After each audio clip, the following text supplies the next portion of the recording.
was already doing a lot of OD work, strategic planning, team building with executives, etc. And so I thought I would begin to incorporate some of these elements of appreciative inquiry into my OD work. Yeah.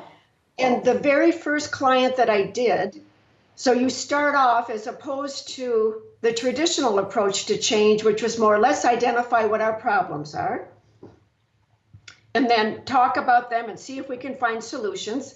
This was so different because you started off with the strengths of the group and the organization. And you started off with stories about what they've done well, peak experiences, that type of thing. And when I did it with the first group, the change was dramatic, just absolutely dramatic. And I spent a whole day with them, and I was new to all these, these principles, et cetera, applying them, but it just went beautifully. And from that moment on, I was sold completely, because I realized one of the basic scientific facts of this approach is that what you focus on grows. So whatever you give your attention to, that is what you are growing in your life. So with the problem-solving approach, if you go in and, with coaching or organizations, and you begin with, well, what's wrong? What are our problems?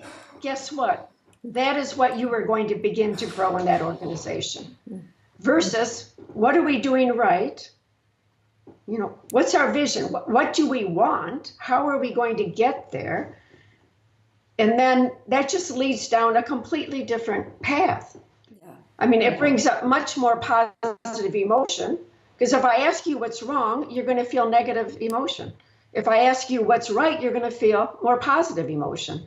So that's another basic difference, is just that idea of emotion. So the first one is, we create our reality, the constructionist principle of appreciative coaching. What you focus on grows. What you pay attention to, that is what you are creating. So if you're focused on what doesn't work and the negative, you can't also be focused on the positive and the solution. How you choose to begin already starts a certain path of change. So we as coaches, we cannot make somebody change. We can't make our clients change, but we can influence them. We can prime them. We can motivate them. We can support them. We can anticipate change for them, but they have to make the actual change. So in doing this second book, we focused on the nature of insight. What causes our clients to change and have insights or aha moments? And we discovered that we were able to describe a new science of change.